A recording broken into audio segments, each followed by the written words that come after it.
Welcome back to Englopod, a place to learn English with podcasts, get motivation, and change your life. Here, you will learn English by talking about different situations in real life, briefly discussing famous books, practicing with stories, and working on self-improvement, all in English. Okay, let's unpack this. Today, we are diving deep into the brain. We're looking at the science of memory and focus using research from a top neuroscientist, Dr. Wendy Suzuki. That's right. And what's really great about her work is how simple it is. Simple. Brain science sounds very difficult. It can be. But Dr. Suzuki's ideas are very easy to understand and, more importantly, easy to do. Okay, I like that. So our listener wants to know, what are the simple scientific tools to boost brain power? Things for better memory, better concentration, and a better ability to learn new things. We are going to give you those tools today. We're going to talk about a very important idea. And that idea is that we have only one brain. And every single day, we have chances to make it stronger. Make it physically stronger, like a muscle. In a way, yes. We are going to talk about how you can actually grow a part of your brain. Wow.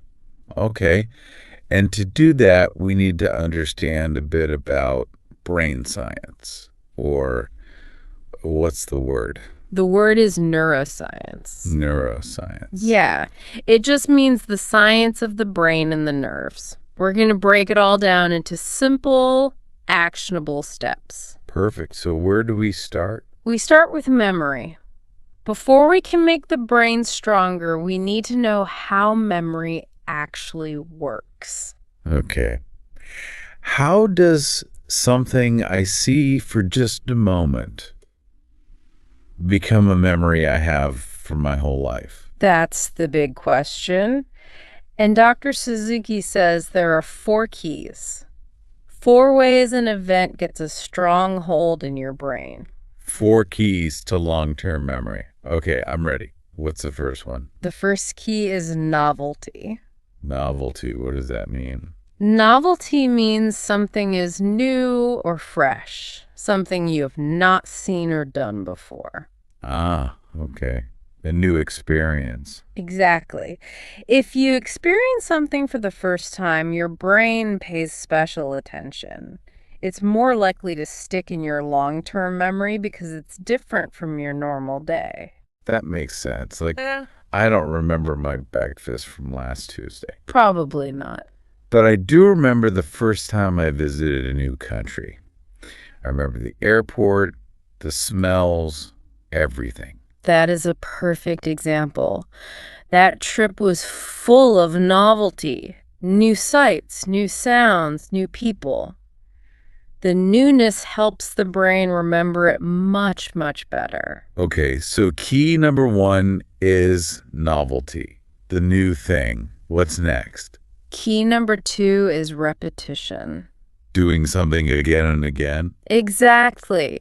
This is almost the opposite of novelty, isn't it? Yeah, it is. But it's just as powerful if you see something or do something every single day. Your brain learns that it's important. Like my coffee cup at work. I see it every day on my desk. I'd notice if it was gone. You would. Your brain has created a strong memory of that cup through repetition. Many of our skills at work and in life are built this way. So learning to play the guitar or learning a new language, you have to practice again and again. That's right. The more you repeat something, the better you remember it and the better you become at doing it. Right. The memory becomes automatic. Okay, so we have novelty and repetition. What's the third key? The third key is association. Association. That means making connections. Yes. Making connections or links in your mind. This is so important for learning. Think about when you meet a new person. If you learn that you have many shared friends or you both love the same music, You make a connection. you do. And it's much easier to remember that person's name and face because your brain has linked them to things you already know. Ah, so it's not just a new piece of information floating by itself. Exactly. It's connected to a web of other information. If you study a new idea, the memory is stronger if you can connect it to topics you already understand. And what if there's no connection? If there's no connection, the new information is easily forgotten. It just doesn't have anything to hold on to. I see. So novelty, repetition, association. What's the fourth and final key? The final key is maybe the most powerful. It's called emotional resonance. Emotional resonance. Yeah. That sounds big. What does it mean in simple terms? Emotional resonance means that an event creates a strong feeling in you, a strong emotion, Like being very happy. or very angry. Yes. Happy, angry, shocked, sad, scared. Any strong emotion. If an event makes you feel a powerful emotion, it creates a very, very strong memory. Your brain basically highlights it and says, this is important. Save this forever. I can think of examples for that. I'm sure you can. We all can. The day you get married, or maybe a time something bad happened, like finding out your house was broken into. Yes. Those events are locked in our memory because of the strong feelings, the emotional resonance. Our personal relationships with family and friends stick with us because they bring out so many strong feelings over time. So these 4 keys: novelty, repetition, association, and emotional resonance. They are the signals our brain uses to decide what's important enough to keep. That's right. They are the foundation of how we build our long-term memories. Okay, so we know how memories stick. Now, where does this happen? This is where it gets really interesting, right? It does, because now we need to talk about a specific part of the brain. The part Dr. Suzuki studies the most. And this is the part we can actually make stronger. It is. We're going to talk about the hippocampus. The hippocampus. I've heard that word before. What is it exactly? So the hippocampus is a small part of your brain. It's deep inside. And actually, you have 2 of them, one on the left side and one on the right side. And it's directly connected to our memory. It is the center of our ability to make new long-term memories.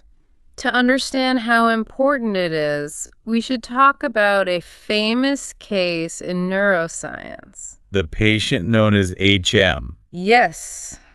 The story of patient HM is, well, it's sad, but it taught us almost everything we know about the hippocampus. What happened to him? HM, his real name was Henry Molaison, had very bad epilepsy.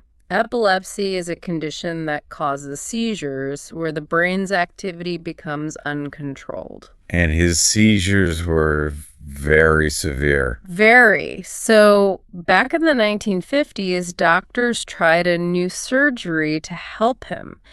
They removed the part of his brain where the seizures were starting. And that part was the hippocampus.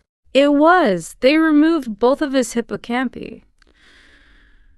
Did it stop the seizures? It did. The surgery worked for that.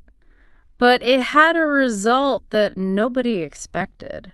HM completely lost the ability to store new long-term memories. So he could remember his life before the surgery. Yes, his childhood, his parents, everything from before was mostly okay. But after the surgery, he couldn't save any new facts or remember any new events. That's hard to imagine. What was that like? Dr. Suzuki gives a powerful example. If you met HM, He would be friendly. He would introduce himself and shake your hand. Well, You could talk to him for 5 or 10 minutes, but if you left the room and came back 1 minute later, he wouldn't remember me. he would introduce himself again, just as friendly as before, because he had no memory of meeting you. For him, every moment was a new moment. Wow. So his brain was just not recording anything new. That's a perfect way to put it. The recording machine was broken. That case proved that the hippocampus is essential for making new memories. And Dr. Suzuki says it's for more than just memory, right? It's also connected to who we are. Yes, this is a deeper point. The hippocampus is also related to our identity. Our identity, you mean our personality. Exactly. Think about it. Who you are today is based on all of your experiences yesterday, last week, last year. Your memories make you you. If you can't record your experiences, your personality can't grow or change. Right. Your sense of a stable, continuous self starts to suffer. You are sort of stuck in the past. That's a really powerful thought. It is. And there's one more thing. The hippocampus is also linked to our imagination. Imagination. How does memory connect to thinking about the future?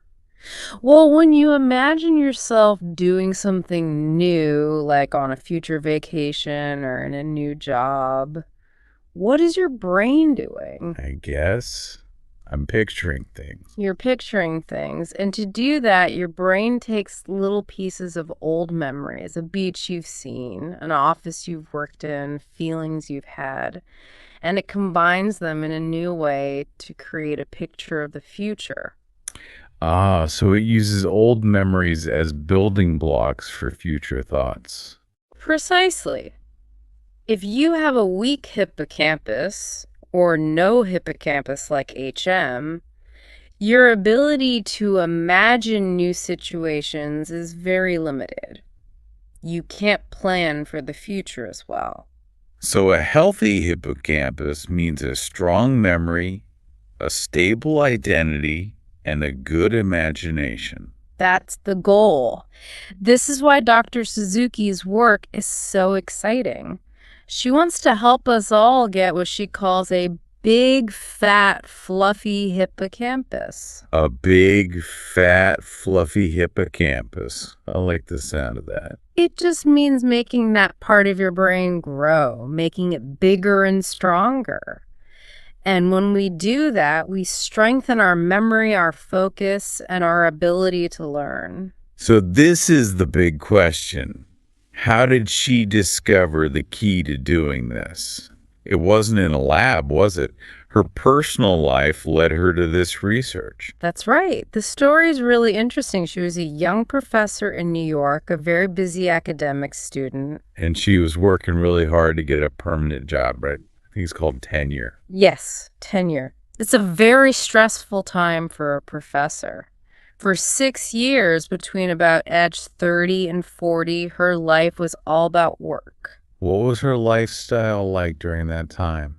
It was very unhealthy. She spent all day, every day, sitting at a desk, sitting in a lab, reading and writing.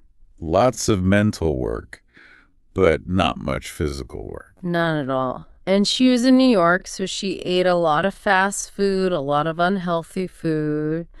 She gained a lot of weight during those 6 years. She's been under a lot of pressure. Intense pressure.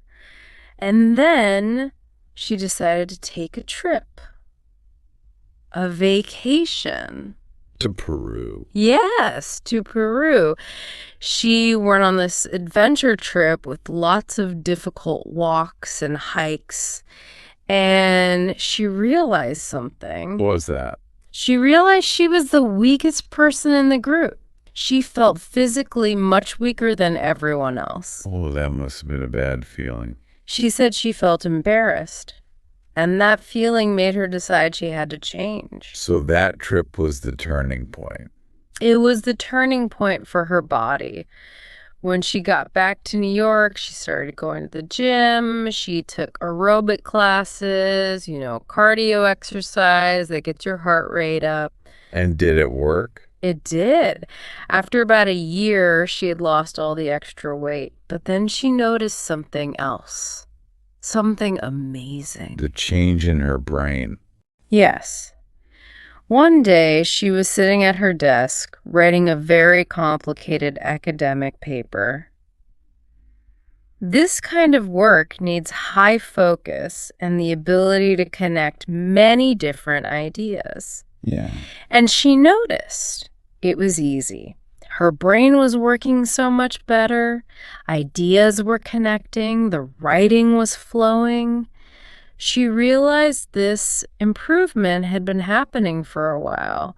The exercise wasn't just changing her body, it was changing her mind. What a discovery to feel it happening to yourself. It was, and then something else happened in her family that made this connection even clearer. Her father. Yes.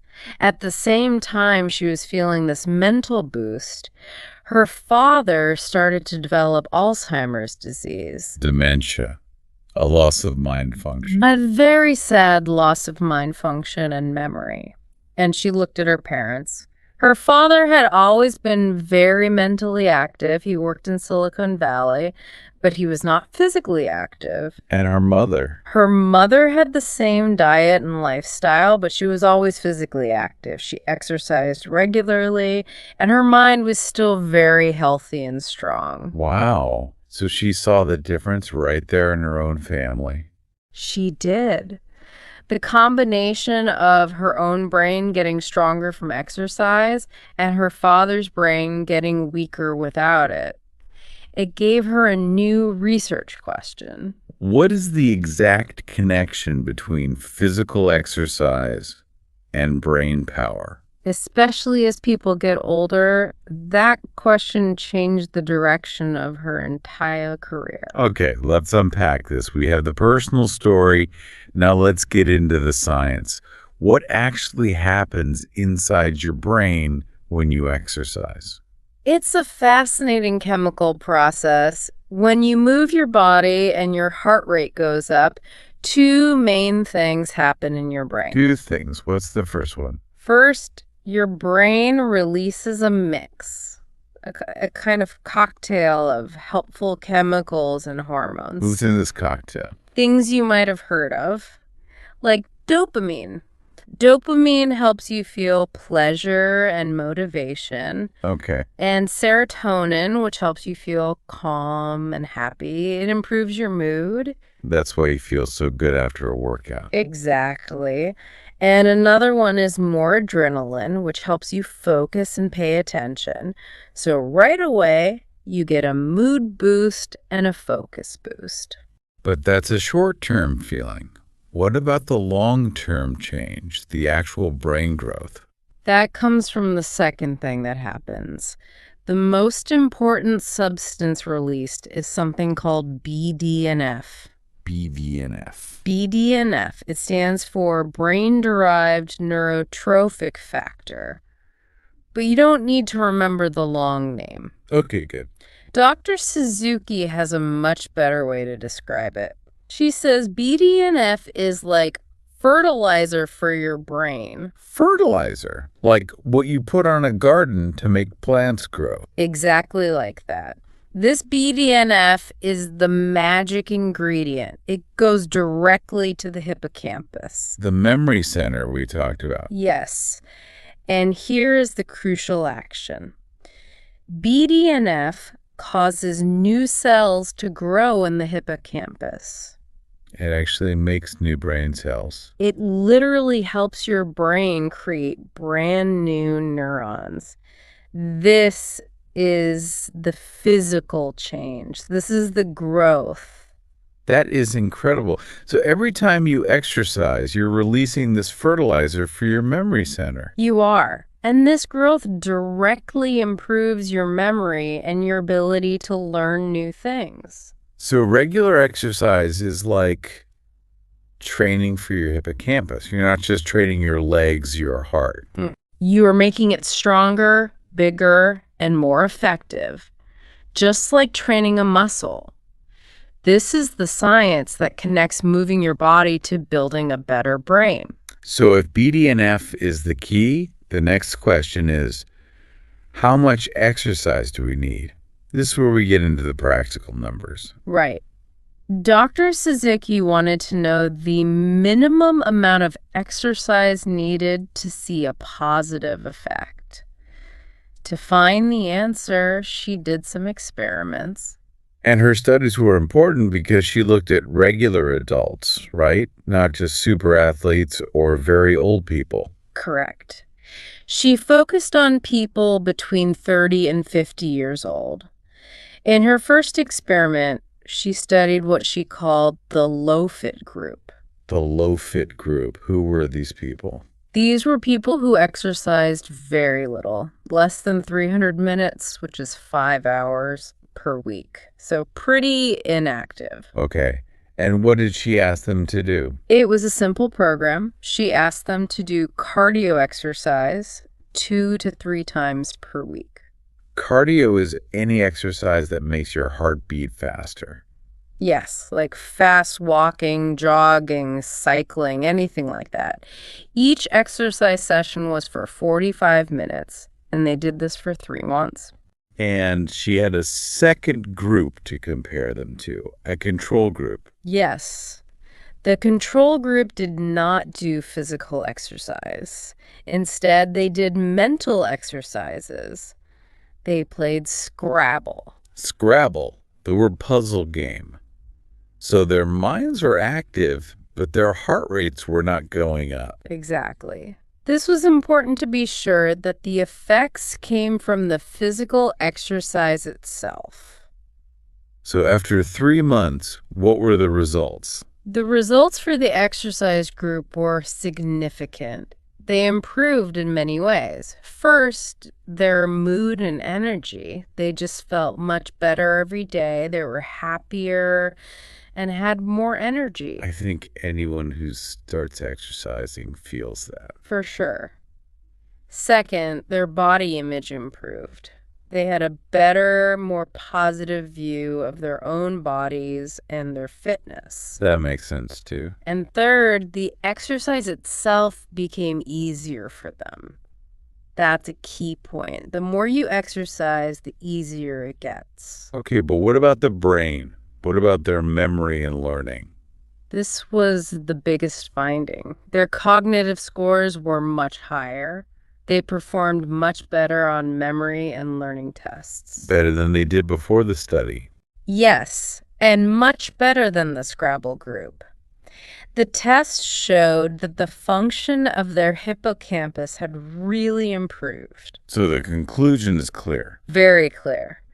Just 3 months of consistent, moderate cardio has a fast, direct, and positive impact on your brain function. Okay, so that's for people who don't exercise much.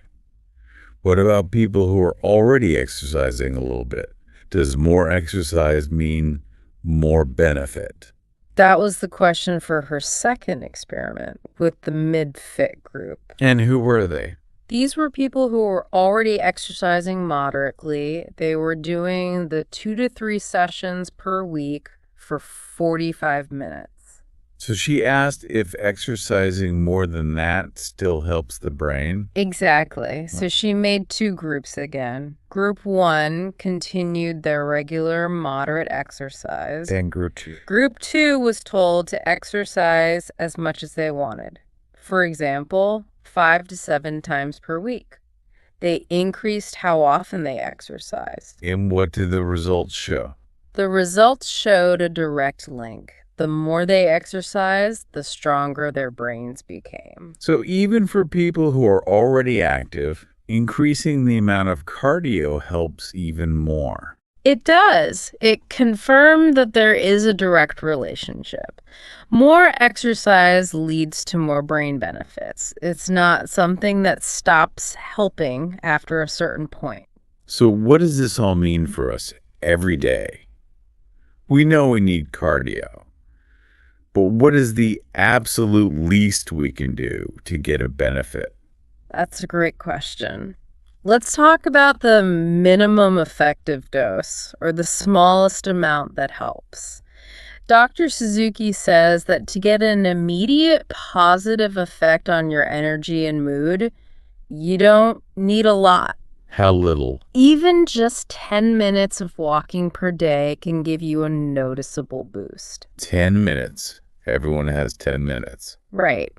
That's enough to release those feel-good chemicals and make you feel better right now. But that's for mood and energy. What about for the main effect? For the hippocampus growth and the real memory improvement? For that long-term structural change, you need a bit more. You need the 30 to 45 minutes, 2 to 3 times per week. That is the target for making those real lasting changes to your brain. Okay, that's how much. Now, what about when? Is there a best time of day to exercise for your brain? This is a really interesting part of her research. Many people say you should exercise in the morning. I have heard that. Something about hormones. Yes, but Dr. Suzuki offers a different idea, a refinement. She says the best time to exercise is just before you need to do intense mental work. Before you need to think hard. Right. Like before studying or a big meeting at work. Exactly. She did a study on this. She had people exercise for 30 minutes and then immediately after, they took some mental tests. What happened? Well, their mood was better and they had more energy, of course, but their focus was much, much better. How did they measure focus? They used something called the Stroop test. It's a test that measures your concentration and your ability to shift your attention.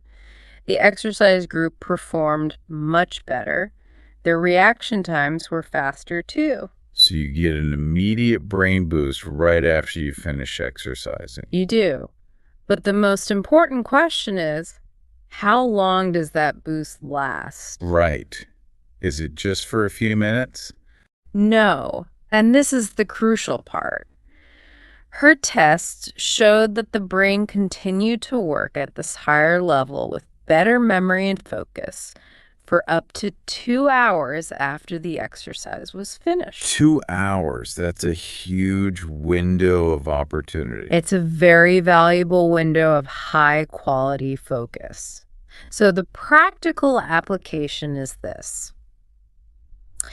If you need to learn something new or write a difficult report or solve a hard problem, Exercise right before you do it. exercise right before, you will give your brain its best possible chance to perform at its peak for the next 2 hours. Okay, let's unpack this. Exercise is clearly one huge part of the puzzle. But what about training the mind directly? Did Dr. Suzuki study things like meditation? She did, because exercise builds the brain's hardware, but you also need good software. Mental training is just as important. And what does she find about meditation? She did a really simple study. She took people who had never meditated before. Complete beginners. Yes. And she asked them to do just 10 to 12 minutes of meditation every day for 1 week. Only 1 week. That's not a long time. It's not. The meditation she used was called a body scan. A body scan? What's that? A body scan is a very simple type of meditation where you just focus your attention on different parts of your body. You might focus on your feet, then your legs, then your hands. You just notice how they feel. So you're not trying to empty your mind or anything difficult like that. Not at all. You're just gently focusing your attention. And the results after just 7 days were amazing. What happened? The people in the study had significantly lower stress levels. Their brain function also improved. This simple, short practice had a real effect. So what's the key benefit of meditation? Why does it help so much? The key benefit is that it helps us focus on the present moment, right here, right now. And why is that so important?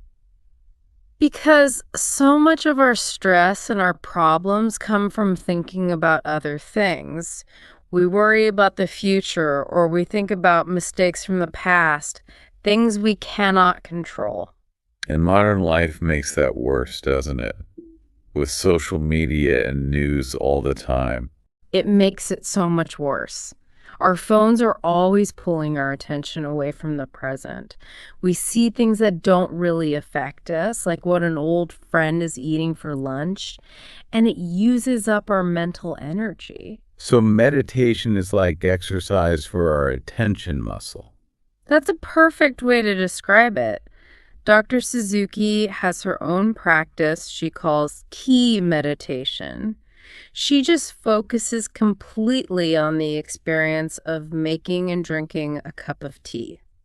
That sounds nice. Yeah. What about other mental tools? Did she look at affirmations? Yes. Positive affirmation. This is when you say positive things about yourself, right? Like, you're strong, or you can do this. Exactly. Sometimes people do it while looking in a mirror. She mentions a specific exercise class called Intensati. What is that? It's a mix of cardio exercise and saying positive words out loud. So you might be punching the air and shouting, "I am strong." To be honest, I think I would feel a little silly doing that. And she admitted that she felt silly at first, too.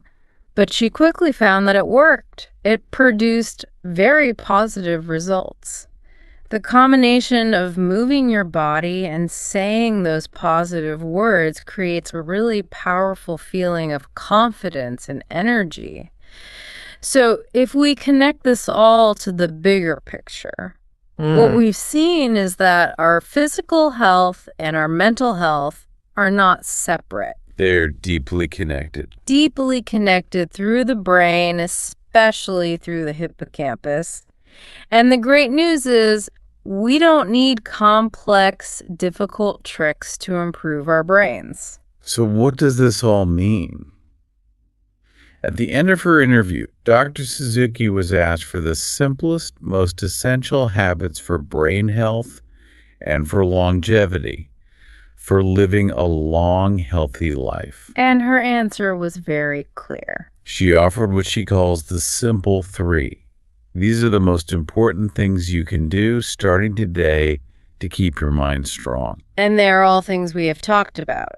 The first one of the simple 3 is exercise. Of course, cardio for 30 to 45 minutes, 2 to 3 times per week.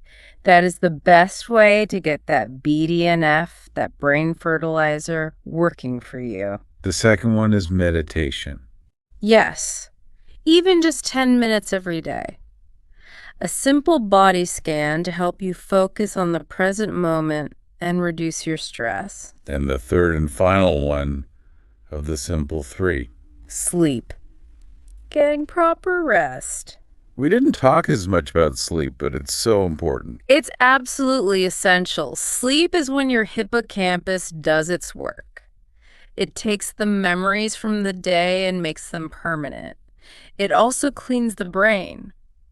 Without good sleep, the benefits of exercise and meditation are much smaller. So exercise, meditation, and sleep. The simple 3. That's it. Her research shows that focusing on these very basic steps is the best way to guarantee better brain function and protect your brain as you get older. It's not about strange solutions or expensive software. It's about getting the basics right consistently. Exactly. So think about this. If 30 minutes of cardio can boost your focus for 2 hours, what crucial mental task could you schedule immediately after your next workout to maximize that precious window of clarity?